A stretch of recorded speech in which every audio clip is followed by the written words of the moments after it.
Donc vous êtes ici devant une œuvre monumentale qui fait 70 mètres de long, une œuvre unique au monde, la tapisserie de Bayeux. Donc c'est en fait finalement une broderie de fil de laine sur une toile de lin. Elle date du XIe siècle et elle raconte la conquête de l'Angleterre à l'époque du duché de Normandie où Guillaume était duc de Normandie, donc qui s'est appelé plus tard Guillaume le Conquérant. Alors la scène principale se trouve au milieu et elle est entourée de bordures, donc en haut et en bas. Alors la signification des bordures est pas toujours évidente. Nous, on comprend pas toujours tout, mais en tout cas, elle est peuplée d'animaux, peuplée d'un bestiaire incroyable, peuplée aussi de fables, de peut-être moralisatrices, etc. Donc quand on s'attache aux détails, évidemment, on peut en voir vraiment beaucoup.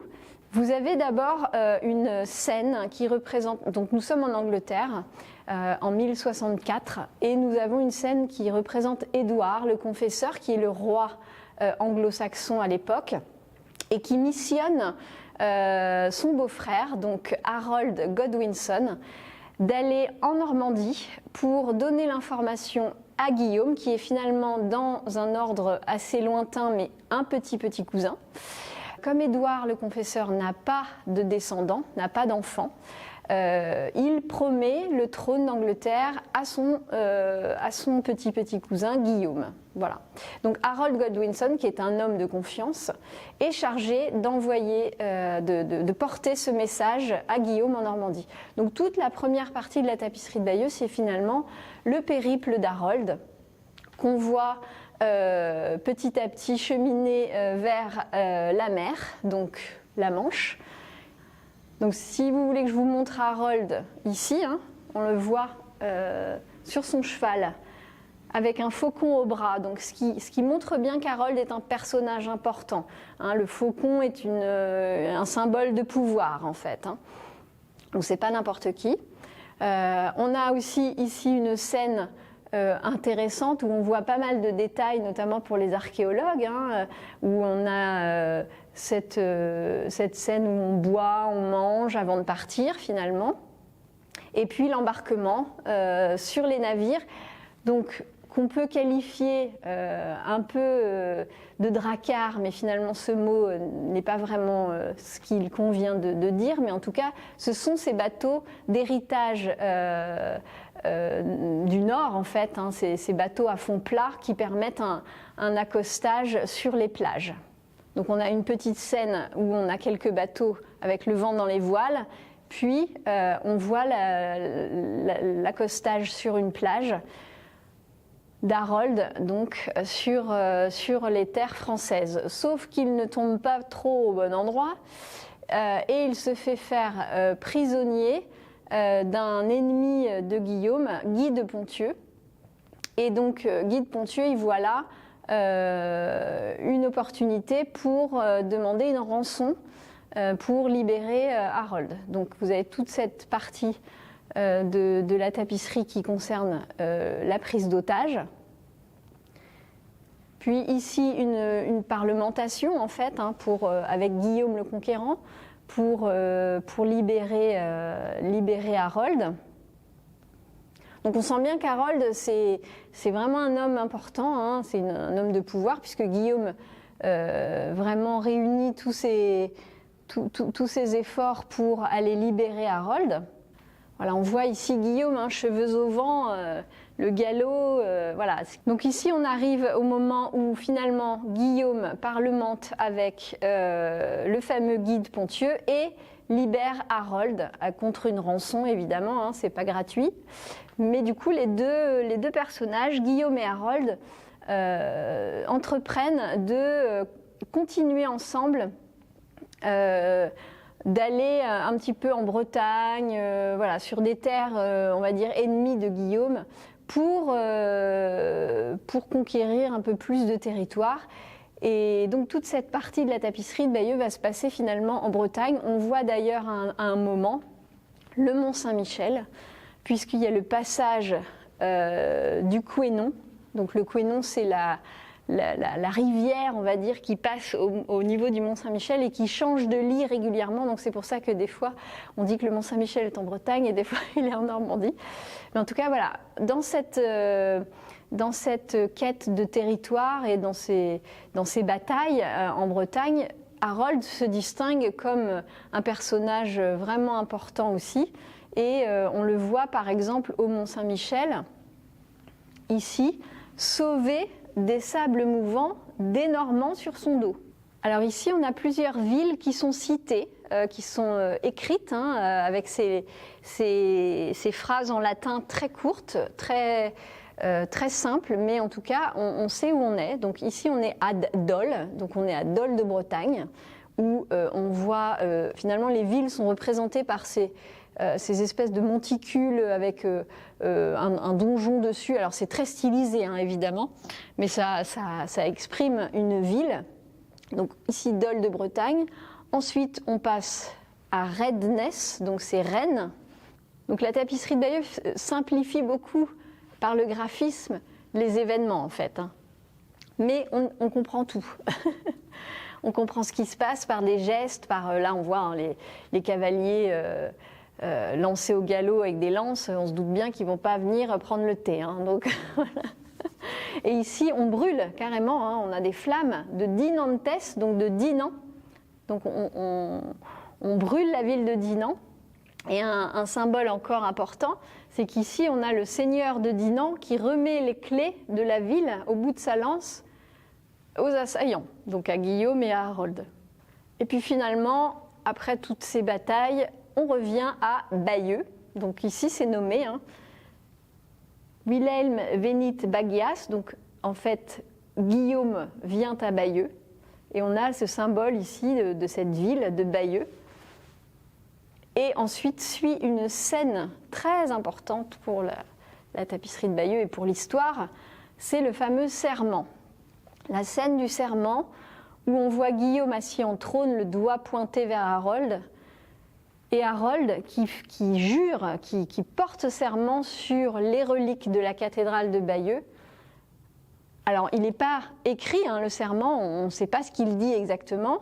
Et ensuite, il repart vers la mer, donc vers l'Angleterre, pour donner ce fameux message à Édouard, le confesseur.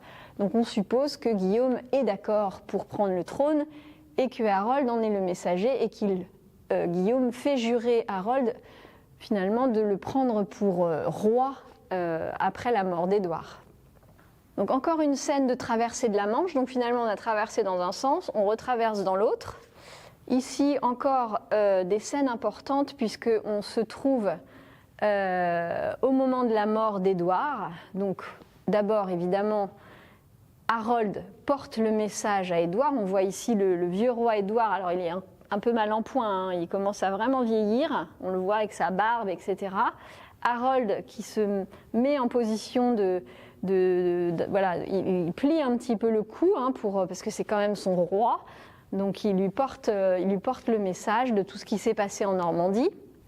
Alors ici c'est un petit peu, vous avez plusieurs scènes qui se suivent, mais finalement qui sont, on va dire pas dans l'ordre de lecture, mais c'est en tout cas quelque chose de stylistique pour montrer la scène principale. Donc, vous avez finalement la mort d'Édouard ici, où il est vraiment malade, et là, il est mort. On prépare en fait le corps à rentrer dans le cercueil, puis dans l'abbaye, enfin dans la cathédrale, pardon. Donc ici, vous avez le corps d'Édouard, on le voit ici allongé, et on le porte donc à l'abbaye de Westminster. Donc c'est une des premières finalement représentations de l'abbaye de Westminster en fait sur la tapisserie, puisque c'est Édouard qui a façonné le début de cette abbaye. Et vous avez un signe dont je vous parlais tout à l'heure, les symboles un peu, on va dire, religieux ou en tout cas signe de Dieu, une main qui descend du ciel. Donc voilà, il y a un message. Et puis la scène qui suit, évidemment, scène qui va déclencher tout l'événement de la bataille d'Hastings, Harold monte sur le trône. Donc c'est finalement Harold qui devient roi d'Angleterre à la place de Guillaume, mais il faut savoir qu'à l'époque, il faut se mettre aussi à la place des anglo-saxons. Guillaume n'est pas un anglo-saxon, c'est un normand, donc ils n'ont pas envie que ce soit un étranger qui vienne sur le trône, même si c'était la volonté d'Édouard. Et pour même insister sur le fait que Harold est quand même, pour les anglo-saxons, plus légitime, c'est qu'ici, à côté d'Harold, avec tous les symboles hein, du pouvoir, on a un évêque, hein, voilà, Stigand, qui justifie encore plus le fait que Harold devienne roi. Donc ça, c'est important. Harold, il n'a pas pris le trône tout seul. Hein. Il s'est quand même fait porter par toute la noblesse anglo-saxonne.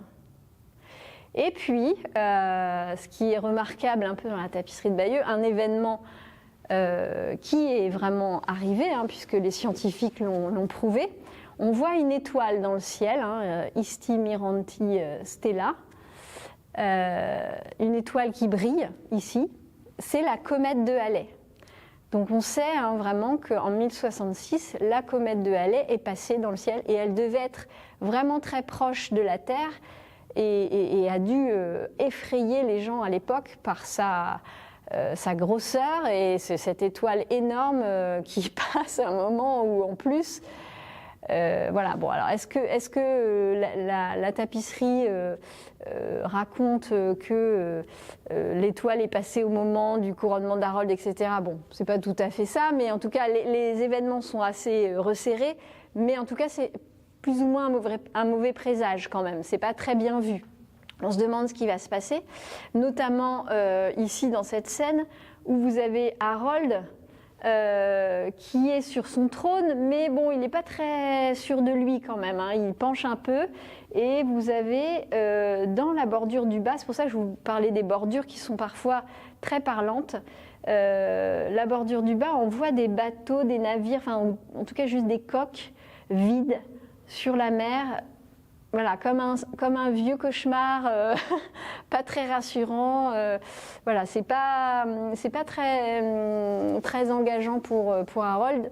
Il se demande ce qui va se passer quand même.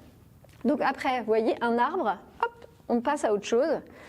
Et là, on repart encore sur la mer, donc sur la Manche, parce que ce sont finalement des petits espions hein, que Guillaume doit avoir en Angleterre, qui passe la Manche pour aller prévenir Guillaume de ce qui se passe. Donc on a encore un aller-retour entre l'Angleterre et la Normandie. Et puis en scène 35, alors donc les chiffres ont été ajoutés plus tard, mais ça aide à la lecture. En scène 35, on voit ici Guillaume et son frère, alors son demi-frère hein, vraiment, Odon de Conteville, qui était évêque de Bayeux. Donc on le remarque à sa tonsure sur le crâne. Hein. On voit qu'il n'est pas comme les autres.